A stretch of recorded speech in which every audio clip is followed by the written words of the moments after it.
It is a Sunday edition of the Green Room for the first time ever. We got the guys in Inner Outlines joining us today. You guys got a brand new single coming out on Friday.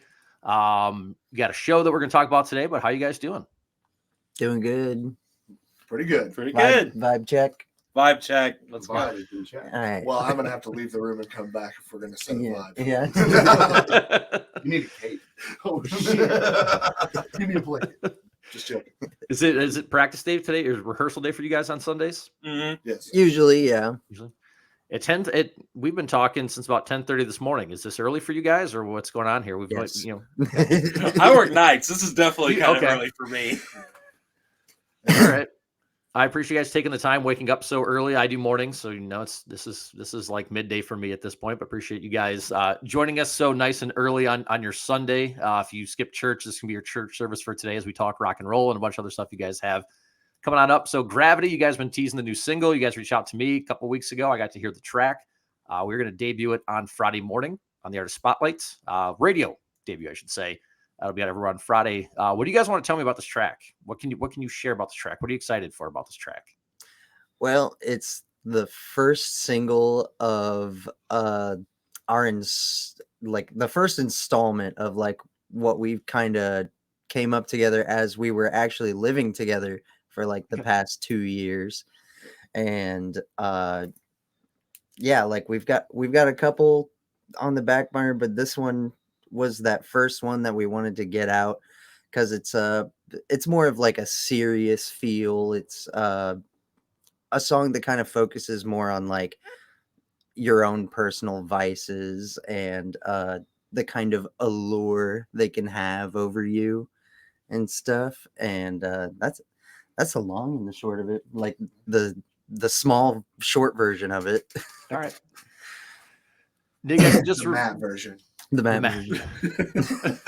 Do you guys have your own version of it? Would you guys like chime in with your own version? If Matt's got his version, you guys have your own? Yeah. Well, Yeah,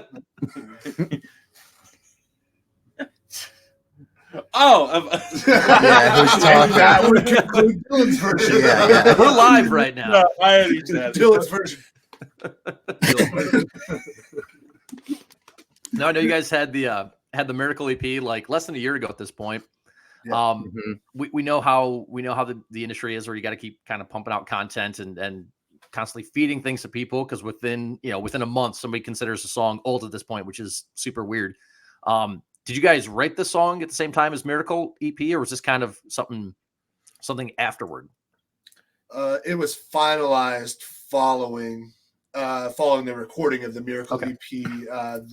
This song particularly started as a demo at my house, where once they moved in with us, like we went in and Matt started working on the vocals and all that stuff, and it was I would say it was the follow-up to what we did with the demo recording for the Miracle EP before we took it and tracked it. I had learned a lot of like audio production skills, like real roughly. So a lot of that pushed me into trying to figure out if I could actually, sit down and write a song inside of a recording program as opposed to jamming in a room with the guys. And well, the demo came out and then I sent it to the guys. They all loved it. And then they brought their talents to create the final version, which you've heard now. And I think that I love all of our music, but this song and some of the stuff that's coming out is some of my favorites, but that may be just because I had my hands on the mouse and on the guitar a lot and, really working inside of it. But, I don't know, like these guys like the idea. And then whenever they put their signature marks on their particular parts, it's like, it makes me one of the happiest people to be in a band, because it's a very collaborative effort. And I'm surrounded by talented guys and feel like I'm the least talented out of all of us all the time. Now it's Kiss. Do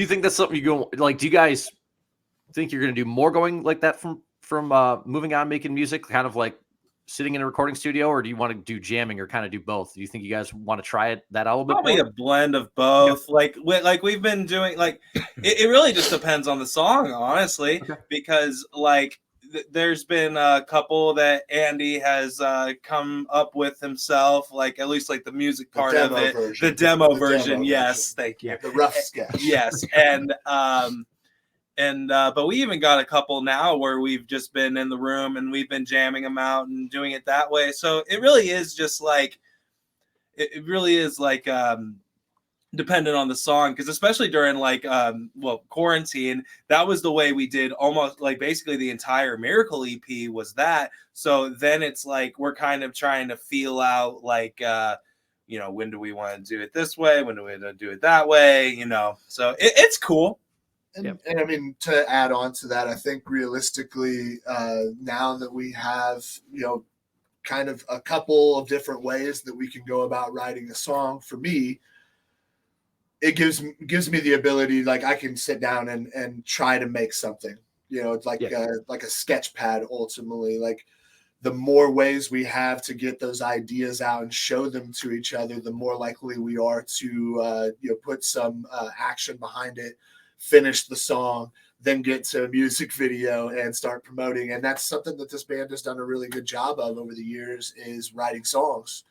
And now we have an extra way to write some songs. If life gets crazy and everybody's doing too much to get together at a particular point, we can still communicate through audio. Like, hey, we can record it and send it to each other and start collaborating even when we're not in the same room together. So I think it increases the possibilities of us writing another good song that could potentially get played on the station. Because I think that's also always our intent, is to put something out that the radio people think, wow, this is a good radio song, and then our fans go, holy shit, I love listening to this while I'm driving down the road. And it starts to become even part of our experience. A lot of these songs, when we come back with a final version of them, we're on a 4-hour road trip home listening to that final mix, trying to pick it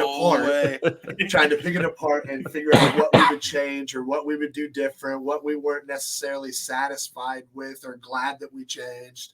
And then people are in their cars listening to it, just enjoying it.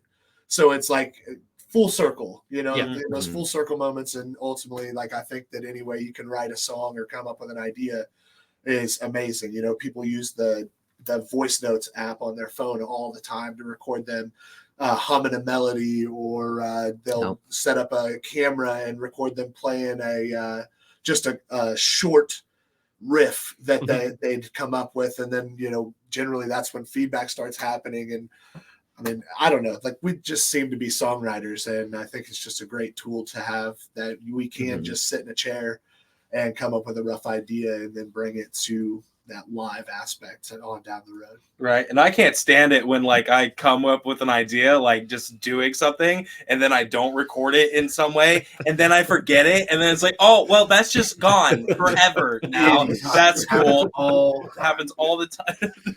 I try to make it happen less. I've had like 8 number 1 hits I didn't write down. Right. Be on the lookout for those whenever they come back in your brain. Dylan's brain go burn. Yeah. I mean, I've done that with radio ideas. Like, I remember when I came here and I interviewed with QLZ, and Andrew, the stuff I told you, you interact with us a lot on Facebook. We do the Q question stuff.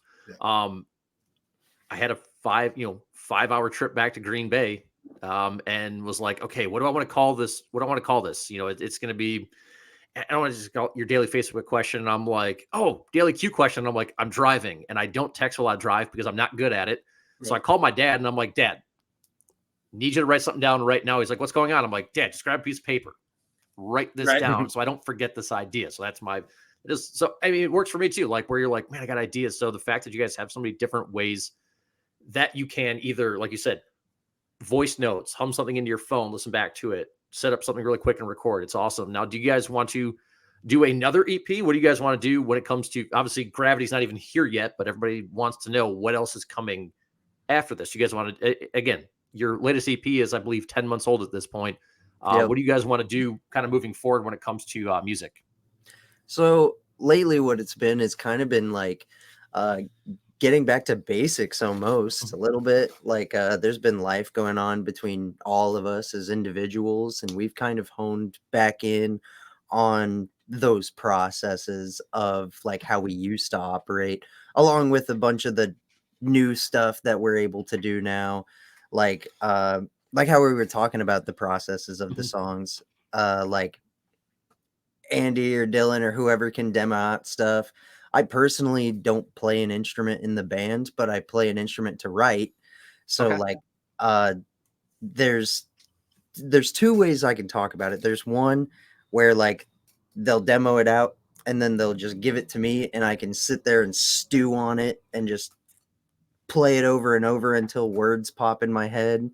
Or I'll bring a skeleton of something I just play on like my acoustic guitar and it's like just committed to memory. Okay. And I bring it to them and then they put on all the flourish that I'm not capable of.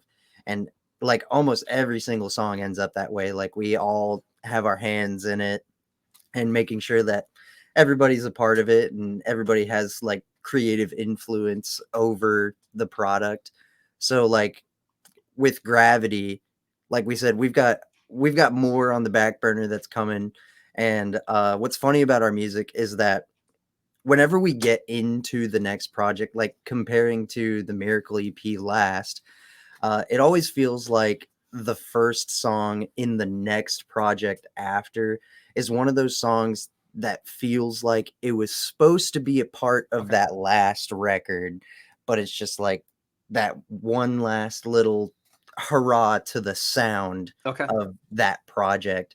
And this one is the newest, like, just formula we've adopted and are trying out this time around. But we're very proud of what's coming. And most I can say for everyone waiting is that we're trying to do more of like getting in that single market and being able to push out more music throughout the year rather than just like blowing your load all in one and just like here's 20 songs that we wrote in like 2 hours or something. Right. And we see a difference even with the Miracle EP. The 3 songs that we released as singles leading up to that are still really popular and streaming well and are getting played on your station as well as some others. And then there are 2 songs that we didn't release as a single or put out music videos or any real content for. And there are people that listen to them, but they're the diehards, you know, the people that were going to listen to it anyway. Yeah. And I think that every one of our songs has the potential to help reach a new audience, another section of our audience, because I believe that this band represents rock music that can, you know, there are songs that can bring in that person that's on the line as far as a country listener that likes some more aggressive guitar tone, you know, like they find something, there's something about the songs. And I think that each one of them is a piece of that puzzle that helps us connect with a certain type of person that relates to how we were feeling when we wrote those songs or what that message came out as in the end. So it's like, it makes sense for us to release singles, but ultimately like we are the band that still looks at the traditional way of releasing a full album and doing it the cool way, you know, like the way that people used to. And I just wish that people's attention spans that I know personally, I wish their attention spans were long enough to sit down and indulge in an entire record, but most of them are, oh yeah, I'll check out this song. I heard it a couple of times. I put it on the playlist and it's with 180 other songs that I've heard a million other times. And, you know, we're trying to find a way not only to reach that person, but also the people that are excited for something new or need something to latch on to that they feel they can relate to. Because, I mean, that's why I sought out music when I was a kid. I just wanted to listen to things that made me feel welcome, you know, or made me feel like part of it. Yeah, I'm with you. I still love buying full-length records. I have a question for you guys when we wrap things up here at the very end. I have a question for you guys. I ask every other band. It's about albums, which I think you guys will enjoy if you're album people. You guys have a show on Record Store Day, which is pretty sweet. Tell me about. I don't even want to give me the details. You guys just tell me. I mean, first off, you get to play on Record Store Day, which is pretty sweet. It's fun. It's an it's an exciting day overall. But you guys get to play on Record Store Day. So tell me about the show. Yeah, so the show is on the Ha Ha Funny Weed Day. Yeah, so I don't know what you're talking about. the show It's is Record on Store Day. the show's on April 20th on Record Store Day. That's what we're promoting. Yep. And it's actually being held at one of Jacksonville, Illinois' more like newer up and coming local businesses, which happens to be a record shop. Yep. And that's Pizza Records, owned by some good friends of mine, and we're right on the square, just in the middle of everything. And the show is also sponsored completely by local businesses from around that we, put our Lamborghinis on. We're just like, you want to give local music a chance, please? And we found some people that said yes. Yeah. Yeah, Awesome. we found a bunch of awesome people that are willing to support the cause. Pizza Records hasn't even been on the square for a year yet. Okay. Yeah. Wow. And they've got a nice stage. And talking with the owners, Devin and Heather, they're just looking to bring that kind of music scene to life here in a place where like we haven't necessarily had like a legit music that was Yeah. Oh, geared yeah, towards dude. being a music venue rather than it being like a bar and stuff. Right. And like I've been playing bands around here since I was like 14. Do you have any idea how much I would kill for a place around here to like actually play like original music rather than like a bar that will only play like cover bands? Yeah. Like it's like it's Nothing against like cover Yeah, bands. no hate. nothing No against hate cover bands at all. Nothing Yeah. against cover bands Make your whatsoever. money. Nothing against cover bands whatsoever. But it's just like, but that's where my love is like You want original to seek music. out. I'm looking to seek out original music.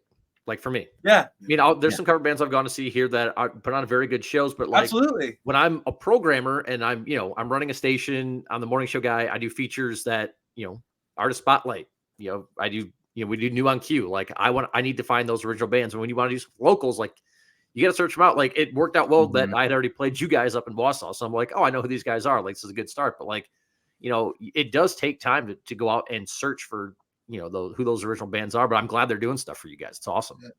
I think it's similar to the approach that a band has to take to find contact information for program directors like yourself of stations to try and even get a conversation started. Like it's just a lot of marketing and research that this industry requires of us to stay on the cutting edge of what's happening. And it's I think it's really cool that there are still people that are willing to do that, because I mean, there's a lot of people that set up things on the internet that just become autopilot. And when a human being's actually, beating the streets with their boots or, on the internet perusing, trying to find things, I think that brings a new level of energy to that area as well. And I think it's great that we've got somebody that we personally have a contact with from years ago, but also that we know took a chance on us many years ago. So we know that you're going to take chances on bands in this area and give them some radio time. And I'm telling you right now, that's something that a lot of these artists need to keep that fire alive inside of them, because a lot of them are depressed and don't want to do it anymore, man. And they got to have something that makes them happy, and then like stuff like this can inject some of that feeling inside of them. So you're doing God's work. So I appreciate it. Dude, it's a grind, man. It's a grind. Like I think it's fun. Like working in radio, you get to know a lot of bands. Like you kind of both have to grind. Like I started working part-time. I moved to Minnesota for a town of 10,000 people, my first full-time gig, moved to Bloomington, moved to Wausau, came back down here, so like, in a sense, you kind of have some similarities to bands where they kind of, they come up. There's people in radio who have really helped me out. There's a lot who haven't. And it's the same thing with bands. Like people help me out in this industry. I'm like, well, I can help bands out in this industry. And if you work in radio, you have questions, I can help you with that. But like, it makes sense to, if you can get more involved. And I don't think a whole lot of people out there realize that, like, well, the station involved in community stuff. We are. Local bands are also part of your community. Yeah. Like maybe it's not a nonprofit, maybe it's not, a business owner, but they are still part of your community.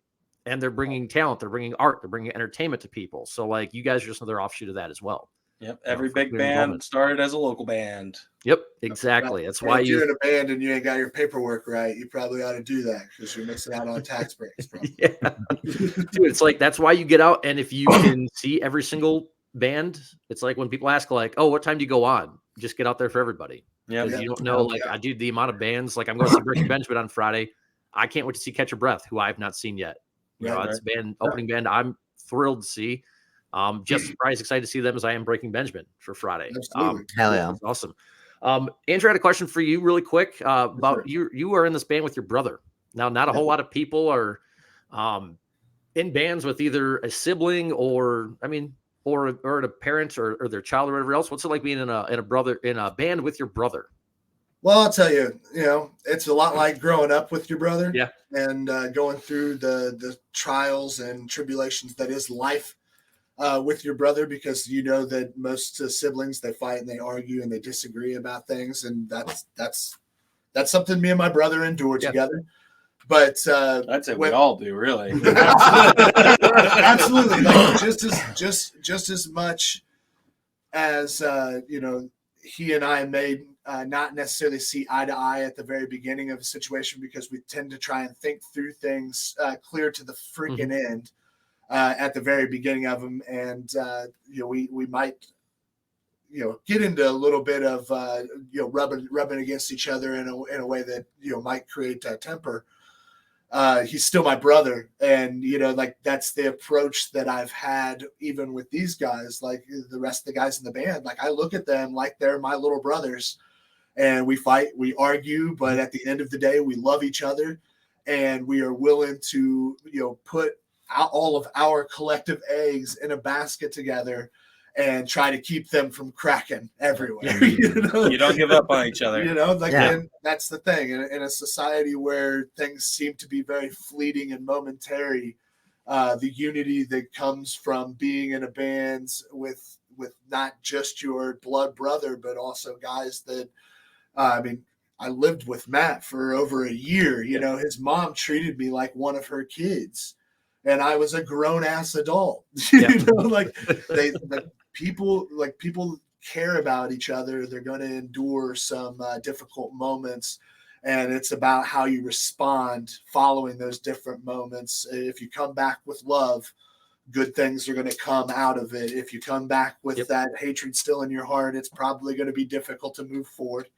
And I had to learn that over 35 years, learning how to, be a human being that shows people a little bit of grace, because they've all shown me a ton.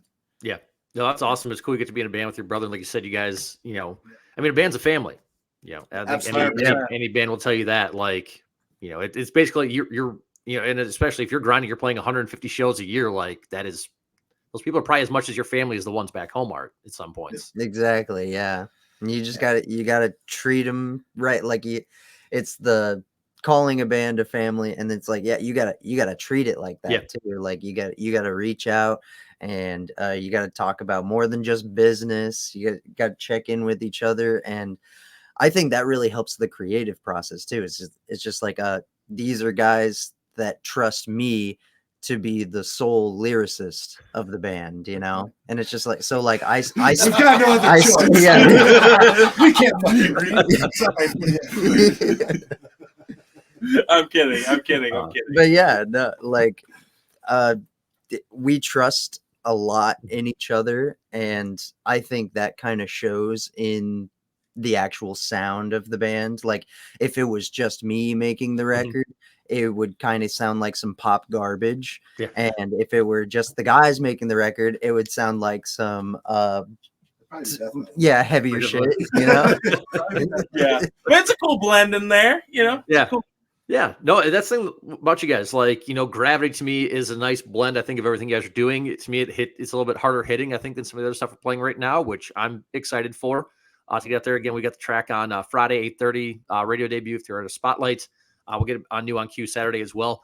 I promised a question for you guys about albums. Now, this is the question I ask every single person that comes on, whether they're artist Spotlight bands, or Jacoby or Papa Roach. Your favorite no skip albums of all time? Oh man, complete album, no skip, complete albums, start to finish. The albums that you're like, I'm putting this album on and I'm not skipping one. Yeah. I mean, you guys can choose more than one. This used to be a blog post. I don't think I had you guys on this when I was in Wausau. I did this for a little while, and then I was unceremoniously escorted from the building. So I might not have had the chance to ask you guys, but it used to be called Favorite Fives. And it was just people's top 5 no skip albums. So if you guys have 1, you have 3, you have 5, Oh man, feel free to share away. no skip albums. I know that Yeah. my number one's "Wasting Light" by the Foo Fighters. Okay. That's a no skip for me. Oh man, I think we'll all throw that in there at this point. Yeah. We've been listening to Foo Fighters since we started the band together. Yeah. Like this dude got me into Foo Fighters. Okay. Mad Villainy by MF Doom. That's definitely that's a no skip album for me. All right. Freaking Number of the Beast, Iron Maiden. Love that album. It's so good. God, man, I'd really have to think about that a little bit more to really name very many more. Technology by Don Broco. Okay. Yeah. First time Don Broco's been mentioned. I mean, we've had people say Alanis Morissette. We've had people say Dave Matthews, Bruce Springsteen. It's kind of all depending on like what subgenre of rock you are. I can kind of get a feel for what people are going to say, but every once in a while you get surprised by something. Yeah. And I will say this: Cody, our drummer, and I agreed a long time ago that "The Flood" by Of Mice and Men is one of the pinnacle of metal production back then that still holds up to this day, and it's kind of the basis for how people make their records sound even still.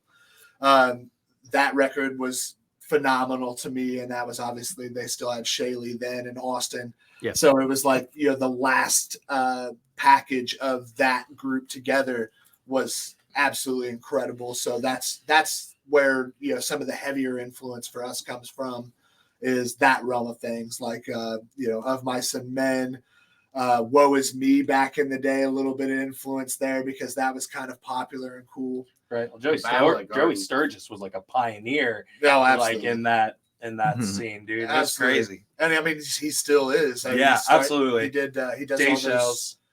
he does all the recording stuff with Joe Wozniak and all that, called Nail the Mix. That's actually where I learned how to do some of the audio editing and production stuff. I signed up for that over the COVID experience, and between that and messaging our guy Kevin, who does all of our records with us, like, lot of knowledge was it was sitting around available for me. So I just kind of started seeking it out, and to be able to have an online resource like what Joey and those guys are doing with the Nail the Mix.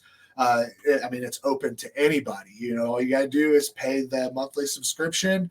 You get project files and videos that tell you how to do what they did, so that maybe you can turn one of your ideas into something in the future. And I think that those kind of things are important for the music industry as well, because in today's world, affordable recording is more attainable. Yeah. But that also leads to a lot more audio issues on the back end because people are creating these things in their apartments. And to have a resource like that tries to help you learn how to deal with problem frequencies, how to mix low end properly, and all that stuff, like, that's a wealth of knowledge that I think musicians should, at least on a surface level, be able to understand so they can communicate with the people that are potentially working the faders and things like that for them in the studio. Because before I learned any of that, I always felt like an idiot making any suggestion in the studio because I didn't know what to call it. I still feel like an idiot. He's much closer to an actual audio engineer than I am. I am very much like bare bones anytime that I have like any kind of demo thing that I want to do. Like, I just put it in there and it's like, hey, is this cool? You guys like this? Yeah, and I'm like, your snare sounds like crap. That's fine. We'll fix it in the final recording. We'll fix it in post. We won't leave it like Lars did, so we won't do that. We won't do that to everybody. So cool. Again, man, guys, Friday morning, 8:30 a.m. Gravity is on. It's the radio debut for you guys. New single from Inner Outlines. Saturday over the new on Q again. Where can everybody follow you guys? Socials, website. People want to follow what you guys are up to, buy merch, all that good stuff. Where can everybody follow you guys and get all of that done? So go ahead and shameless plug away. Cool. So first and foremost, we do have www.inneroutlines.com, which has links to everything. If you're not privy to those kind of things, we are on Facebook, Instagram. We've been doing decently on TikTok lately. We do have a Twitter, but for music things, we've got Spotify, Apple Music, YouTube, We're on it all. Amazon Music. Yeah, wherever you can stream music, you'll find Inner Outlines. So if you can spell our name correctly, which isn't that difficult, It is not. It is for Dylan. everything is under Inner Outlines. There's no numbers. There's no nothing. Like we're the Awesome. only thing that pops up when you type in Inner Outlines, except for graffiti videos on YouTube, which is actually kind of cool. Like our name, which was discovered at the beginning of this as per Here our we original go. bass player. Okay. Said it had to be deeper than a one-word name because we brought up outlines, thinking that kind of left things open. And he's like, it's got to be deeper than that, man. And he interjected Inner Outlines as the band name, and we're all like, oh yeah, that'll be fine. For now. We'll change it later, right? And it's like it became him cook? It became what this band really is. Like we are a bunch of artistic people that are creative. And we've got the outlines, but we're filling them in too. Awesome. You know what I mean? Like we've got all the intangible tools, but we're coloring. That's like, there it is. Yeah. I just hope that Billy is excited that I gave such a kindergarten version of that. Yeah. Hey, kindergarten works for me. My reading level's a little bit higher, but hey, I'll take kindergarten. Well, I didn't do it for the audience. I did it because my brain don't work. Yet. Okay, well, there we go. Andy's brain goes. Andy will make sure stuff simple for you guys. Again, man, Friday morning, we'll have you guys on. Saturday, again, you guys got to show up Pizza Records on Record Store Day at 4:20. Again, inneroutlines.com. Check all that stuff out. Get tickets. Guys, I'm sure we'll be chatting with you soon. I appreciate you guys taking the time on a Sunday. I appreciate it, man. Yeah, same to you. Hey, it's your Sunday too, and we really appreciate your time, Ryan. Happy to do so, guys. Thanks a lot.